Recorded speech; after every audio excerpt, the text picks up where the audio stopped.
This is ATL Day Ones, part of Locked On Sports Atlanta. And it starts now.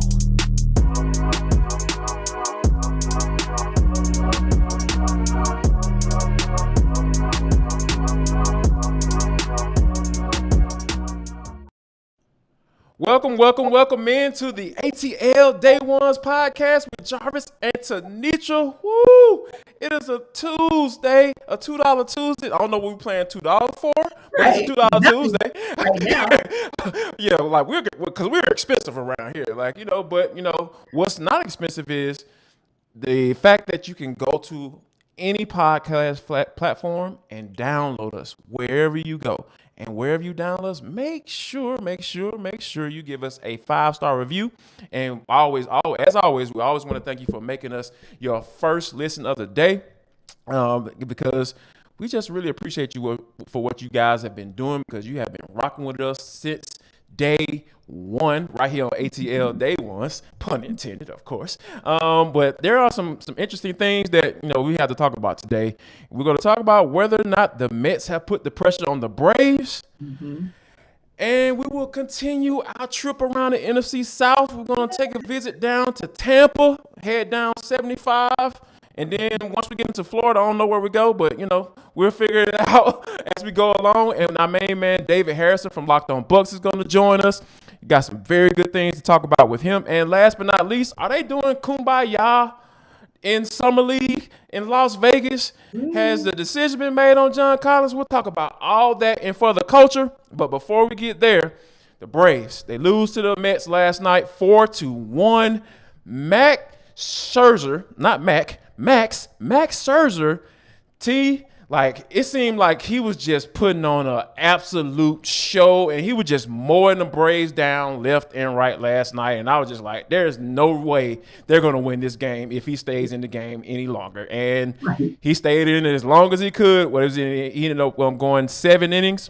Mm-hmm. And it was just an absolute masterpiece. Playoff atmosphere last night at the Truist Park for sure. Yeah, and offline, I did share with you that I thought they were going to lose this game because I was concerned about the fact that the bullpen had to be utilized as much as it did over the weekend. You're talking about ending the series against the Nats with a 12-inning game. Yeah. And then you have to come right back and get yourself quick turnaround. So I thought that was going to be a lot for them, but on both sides of the ball. So offensively, I was wondering about the bullpen, which, of course, they gave up 2 more runs and really put it out of reach for the Braves, but also just on their offense, how hard the Braves had to work at the plate to get back into 2 of the 3 games this past weekend. So not surprised, but to your point, you look at what Max Scherzer did, and man, I mean, he took advantage of that, but also the Mets took advantage of the fact that Max Fried just couldn't find his place. Like he could not place the ball last night. Yes, he had 5 strikeouts, but he also had 5 walks, which was a career high for him. And they took advantage of that. So literally you have moments where he would pitch 4 times and he pitched 4 balls and they were walking. So again, good strategy on their part just to recognize that, hey, he can't locate the ball. So we'll take advantage of it. But yeah, I do believe that now that the Mets have won game 1, that pressure shifts on to the Braves, because what you don't want to do is force yourself to win game 3 just so you don't get swept. At least you win game 2, you go to the rubber match, and then from there, it's anybody's game. No doubt about it. Like you can just look at after Guillermo hit the home run for the New York Mets, you could just see when they panned to the dugout, you saw Max Scherzer. He was absolutely fired up. So I definitely think the Mets definitely put the pressure on the Braves. But we'll talk about who has to step up for the Braves in order for them to turn this series around and go ahead and make it a 1-1 and potentially win this series at Truist Park. But before we get there, tell them about Rock Auto and all the type of discounts they got going on for all our lucky listeners. Yes. So when we talk about Rock Auto, This episode is brought to you by them. So with the ever increasing numbers of makes and models of cars, it's impossible for a local chain auto parts store to just stock all the parts you need. And I know we've both had to deal with that with our vehicles. So why would you even endure that? It's just kind of pointless. It seems like sometimes the questions are intimidating because maybe you don't know how to answer those questions or you don't know what they're talking about. Then you wait while the person behind the counter seemingly puts all this information into their database or goes to the back and does all this shuffling and still nothing most of the time. They really still don't have your parts. You don't have to go through any of that because you know what? If you have a connected device in front of you, then you have access to rockauto.com. So you can save time. You can save money. I mean, why would you spend 30, 50, even 100% more for the same parts from a chain store and you know about getting those parts from a car dealership? Nah. So I'm looking at a mirror replacement, had my right mirror, the cover came off, and I went to the Rock Auto site myself, and that mirror cover, Jarvis, is somewhere between $10 and $16. That's what I'm talking about. Yeah, anywhere between 10 and 16, just depending on what I want to spend. So when they say that they're reliably low, you can actually believe that they mean it. Every part you need, brake parts, tail lamps, motor oil, even carpet for your car if that's what you're going for. And this is a family business. They've been around for 20 years. So easy for you to go explore the site today. Go to rockauto.com right now, or at least after the show, and see all the parts available for your car or truck. Right, Locked On in there. How did you hear about us, box? So they know that we sent you. And again, that's rockauto.com. rockauto.com. Go check them out. And they're always going to have some special things for you. Yes. One of the things that, we talked about as far as, Brady's losing last night, but the two people who I feel have to be special is the guys who went 0 for 4 last night. I'm talking about Dansby Swanson and Matt Olson. And when you're talking about your guys that are sitting in that 2 and 3 hole, you cannot have that. You can't go over when you're going against your division rival and you're trying to take the lead in the division. You just can't do that, and it's not something that basically is unacceptable because Matt Olson he's been playing well, and Dansby Swanson has been playing well too. As far as because a lot of people thought that he was a guy that was an all-star snub, and I believe that, and it's just a point right now. We asked the question of whether or not who needs to be hot. Those are two guys that I feel that should be right in line, standing in line, and say, hey, we're ready to give you some production so we can get this East Division under wraps. Right, because if you had gotten even a little bit of run production, especially if you've gotten it early on, sometimes that gives that pitcher confidence to know that he's ahead by virtue of the scoreboard. But when you're playing from behind 2-0 and then you can't do anything, 5 hits last night, 5 hits, that's not going to win you most games. And I agree with you when it comes to Matt Olson. Love the fact that, he's like the doubles king. I call him Mr. Double-Double. And so he's getting on base, he's driving runners, and that's great. But sometimes we kind of need you to hit a long ball every now and again. And you can hit a solo shot if you want to. Don't get us out of there. We need to get a little bit more of that. And then Dansby Swanson, really just need him to return back to form just ever so slightly. Because if he can do that, then that goes a long way. But low key, I also feel like we need to get just a little bit more from Ronald Acuna Jr. Because you being in that leadoff position, and even if you're just getting on base, you can steal a base or two. And if you're on second and that ball is hit deep to left or deep to right, Uncle Ronnie Washington is going to wave you home. So we need a little bit more productivity from him as well. But I do agree with you. You can't have the 2 and 3 hole go out with offers and expect to beat a team that came in here with something to prove. No doubt about it.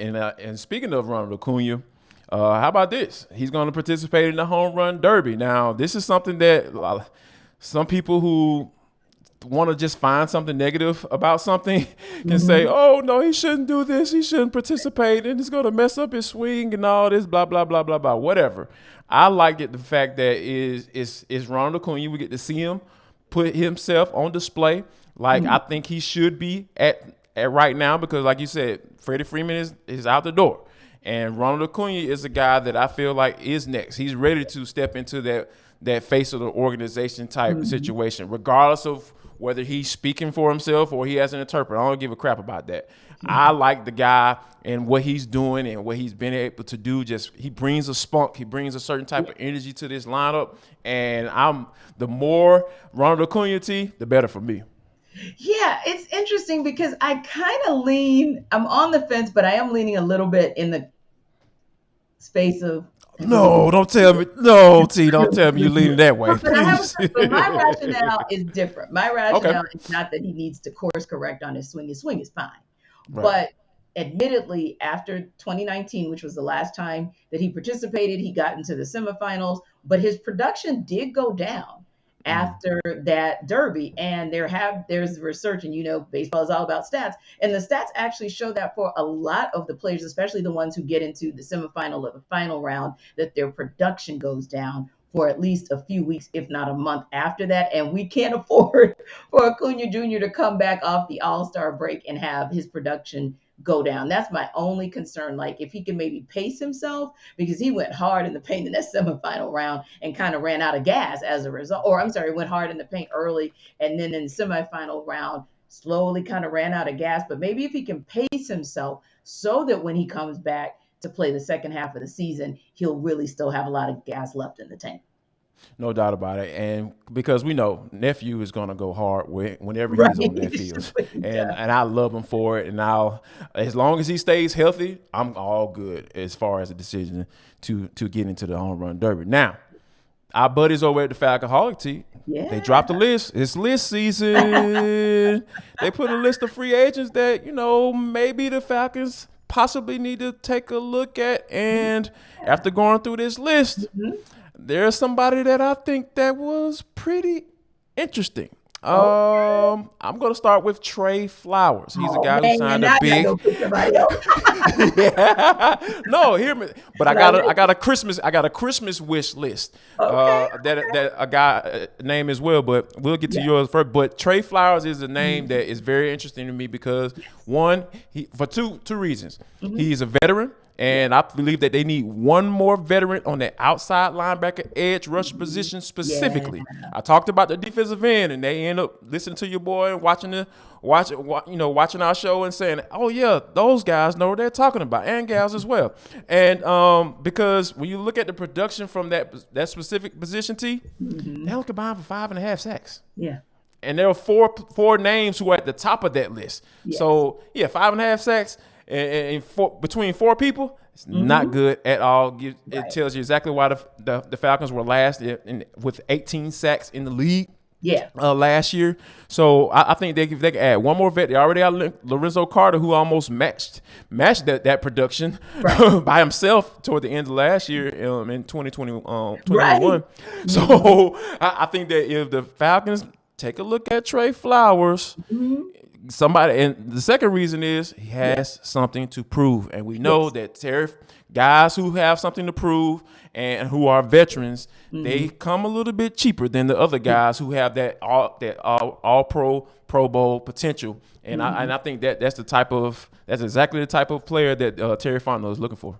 Yeah, and I would throw Anthony Barr in that mix as well. Yes, I like him too. That's a good one too. Yeah. Real talk. Edge is where you need the productivity and also you need the depth. But I also like the fact that they're veterans, both of them, but they're young veterans, meaning that they're in the 28-30 range versus say 33 to 35. So you assume, even with Trae's injuries or what have you, you assume that there's still something left for him for Anthony Barr, even Trae Flowers to prove. But my other thing there with him is this, kind of going on the prove it piece. When we talk about Terry Fontenot, we know that he has been masterful in getting 1-year prove-it deals done. And maybe, it didn't work out necessarily for Mike Davis, but it sure worked out for Cordero Patterson. So you just hope that Terry Fontenot can go out there and strike twice. And who knows what one of those players or both of those players may be able to do to revive their careers under someone like Dean Pease, if healthy. So I like both of those. No doubt about it. And just real quick, we talked about him before on the show, so we won't have to go into depth. J.C. Tretter. Yes. Take a look at him. Yes. He's center. He can play center. He played for the Browns, the offensive line. They don't get anything else right, they'll get the offensive line right. listen to your boy, TF. You know what I'm saying? I'm not gonna steer you wrong, my brother. But coming up next, though, T, we are gonna take a trip down 75 to the Tampa Bay Buccaneers. Locked On Bucs host David Harrison will join us next right here as we take a deep dive around the NFC South right here on Locked On Sports Atlanta. This is ATL Day. Welcome into ATL Day Ones with Jarvis and Tenitra. And we want to just say thank you for making the ATL Day Ones your first listener today. We always want to thank you guys for that. And remember, we are free and available wherever you download your podcast. And remember, wherever you download your podcast, go ahead and give us a 5-star review. We are continuing with our NFC South preview. We got my main man, David Harrison from Locked On Buccaneers. Before we get to David, though, I got to tell you about our friends over at betonline.net. It is your number one source for all of your betting needs and sports information. You can find all the latest sports developments, league reviews, and news, including this year's NHL playoffs and Major League Baseball. We already, they got the Stanley Cup. We already figured out not yet. The Tampa Bay Lightning got that thing down there. Tampa Bay is just winning all type of stuff down there. But you can check that out. You can check out the numbers for the Mets last night, the Mets against the Braves. You can see what's going on with that. And remember, betonline.net remains the best spot for all your sports scores, podcasts, and news this season. It is the fastest, easiest way to check all of your favorite sports and teams and events, including MMA, boxing, and golf. So head over to the website today and use your mobile device to learn more about the trends and action. Bet online, where the game starts. Now, David, like I said, I want to appreciate you for coming on, but I got to start off with this question. I think some of the things that, Tampa Bay has had is those offensive line and the free agency. They had to make some moves, play some guys. What are your thoughts on what they were able to do in free agency as far as shoring up their offensive line to make sure Tom Brady can make another run at the Super Bowl? Yeah, well, I think the biggest part, Jarvis, of free agency was Tom Brady coming back. I think before Tom Brady made the announcement, let everybody know that he was going to come back for 2022, this team was probably going to lose their starting center, Ryan Jensen. They were probably going to lose their number one cornerback, Carlton Davis. They were already going to lose their starting strong safety in Jordan Whitehead, and potentially even more players. They lost Dominican Sue, Jason Pierre-Paul. Now, maybe, in Dominican Sue, maybe he comes back if they're not paying, too much money to Tom Brady. But honestly, I think they lose, or they actually spend more money if he's not on the roster than if he's on the roster with the way that his contract was structured. So, yeah, Tom Brady coming back really kind of shifted the dynamic and really the feel of the entire offseason. For the most part, we're hearing from Bucs fans and even some media members that this might be kind of an unofficial rebuilding year for the Buccaneers, just 2 years removed from winning the Super Bowl. But, again, Brady comes back and all the stars align, and they really kind of shifted their focus to the NFL draft to try to fill as many holes as they possibly could and bring in some young playmakers that might also help them win a championship in February of 2023. You speaking of the NFL draft, I think that, that was actually where I was going next. There was a guy that I saw down at the Senior Bowl, Logan Hall. Out of the University of Houston. I'm really impressed by that guy. He's long. He kind of reminds me of a John Henderson type guy. He's a good DeForest Buckner. Those that he kind of in that similar mold, just tall, long, and guys he can two gap in a 3-4 defense. Kind of tell me like how he's been doing and how he's been kind of coming along down there for the Tampa Bay Buccaneers. Is he a guy that you think he's going to be able to steal some snaps down there in Tampa? Absolutely. I mean, he's looked solid from all reports coming out of Tampa in the early part of the offseason practices and conditioning programs. He looks in shape. He looks good. And I think the biggest compliment you can give any rookie right now before heading into training camp is that he doesn't look like a rookie on the field with all these veterans. And that's basically what people are saying about Logan Hall now. With the addition of Akeem Hicks, the expectation is that Akeem will probably be the starter, quote unquote, on the depth chart. But you're going to see plenty of Logan Hall on the field. It kind of reminds me of last year when Jason Pierre-Paul is still an outside linebacker for the Buccaneers. They drafted Joe Tryon-Shoyinka, the outside linebacker out of Washington, to come in, and Joe got plenty of reps for a rookie outside linebacker playing behind a veteran. But JPP was still kind of considered the starter. And then as the season went along, you kind of saw Joe Tryon-Shoyinka kind of come into his own, start to take some steps. You really saw that NFL game start to come out of him, and even bigger for him because he hadn't played in over a year due to COVID and all those things. So I think we have the same kind of game plan with Logan Hall. He'll come off the bench, but he's going to get plenty of reps call him your fourth man, and use a sixth man analogy on the NBA. But they're going to get plenty of those four guys into that rotation. I think one of the things you mentioned, Tom Brady figuring out whether or not he's going to come back. I think a lot of people were kind of thrown off about Bruce Arians, and, essentially retiring, or some people weren't thrown off. And some people say that Tom Brady and Bruce Arians, those situations was kind of connected and as to whether or not Tom was going to come back, But we'll probably figure that out in a 30 for 30, maybe 10 years from now, as to the answer to that question. But my question to you is, what do you think were the feels when he made the announcement, and then once he made the announcement that he would or Todd Bowles is going to take over for him as the head coach of the team?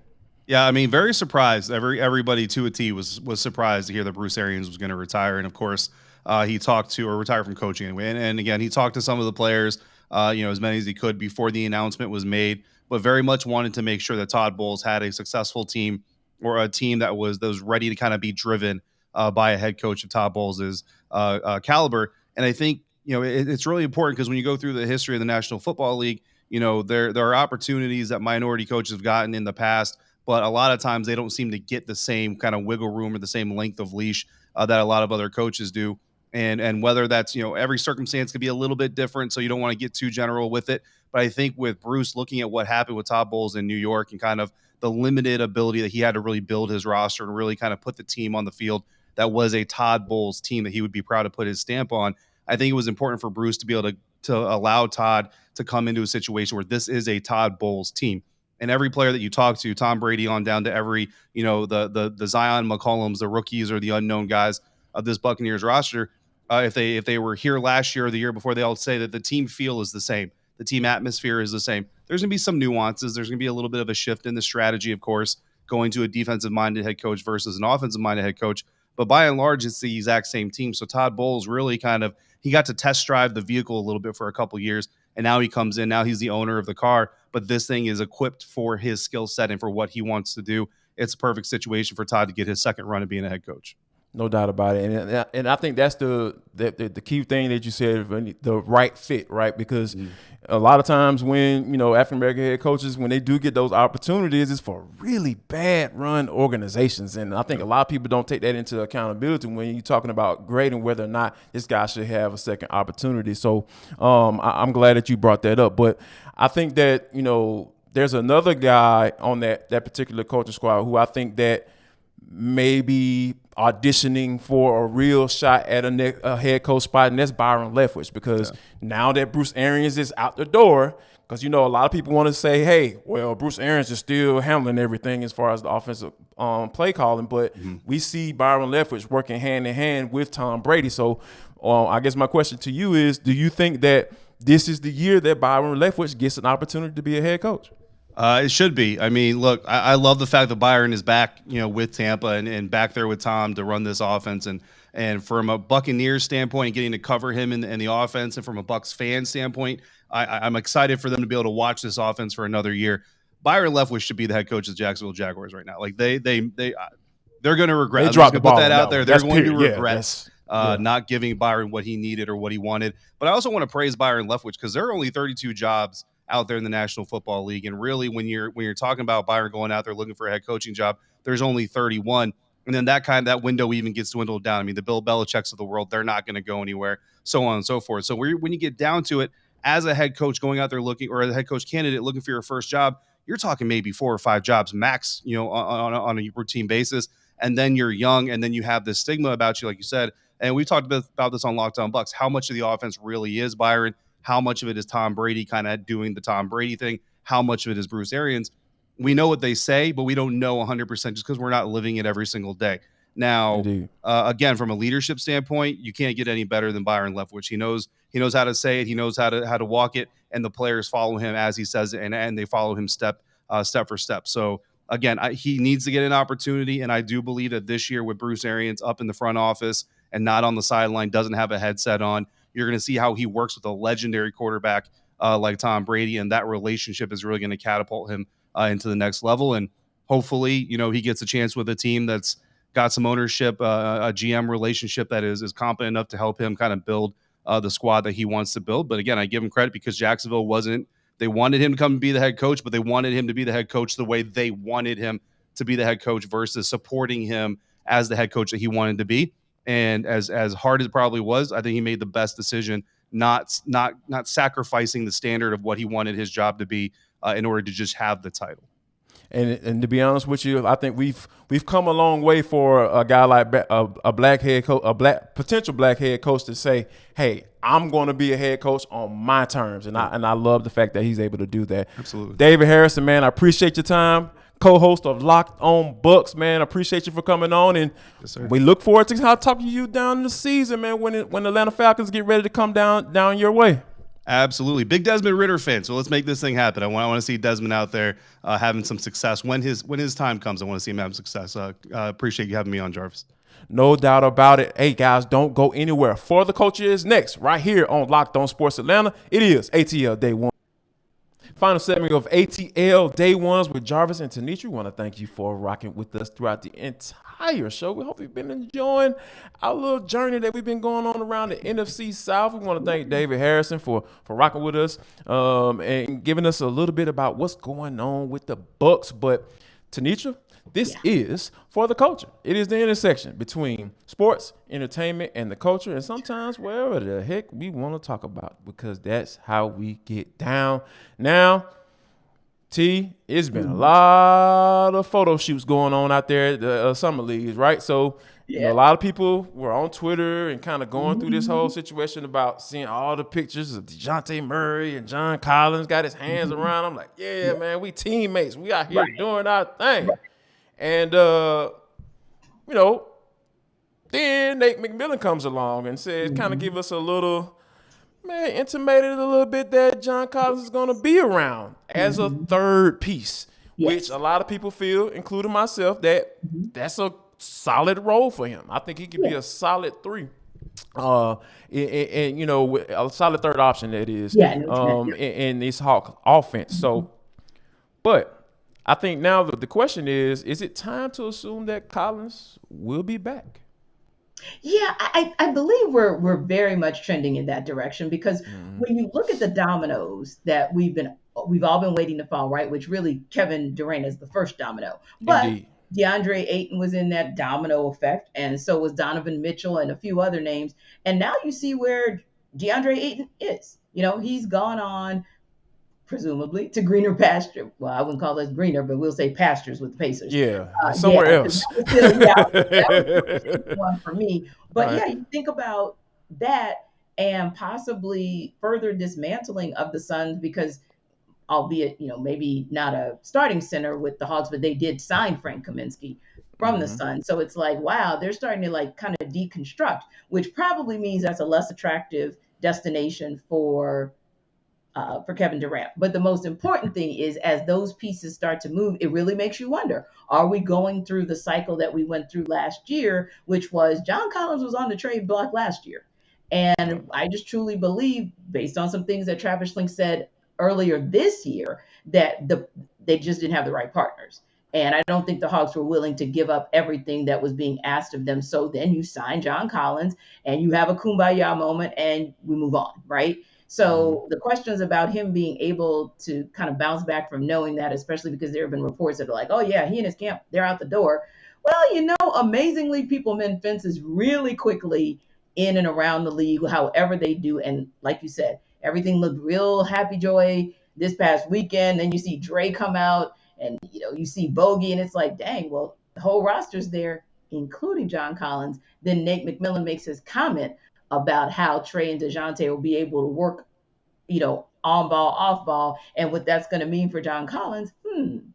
Maybe we keep John Collins.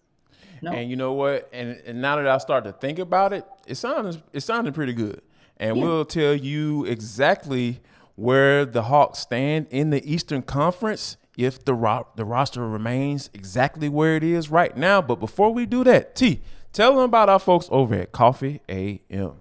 Yes, well, you guys know that I was excited on Monday to finally receive my shipment. So I can tell you, love the green tea. And that's one thing about Coffee AM. It's variety. Yes, it is a small batch coffee roaster that's based right here in Atlanta that you definitely want to check out. Best coffee roaster in the country. But low key, don't forget about the teas that they offer as well. So freshest coffee. I'm talking if you order that coffee today, it'll get shipped today, it'll be brewed today, or it'll be brewed not much longer after that. So that's the good thing. You're talking about something that's a really fresh product, current crops, specialty grade coffee, huge selection from all over the world. So if you're that person who likes organic, this is for you. Fair trade, direct trade, all of it, that is for you. And again, why not support a local business right here in the ATL, roasting right here in your backyard? So go to coffee.com/locked on today and take a look at the entire menu. So you check out coffees if you're a coffee person like Jarvis,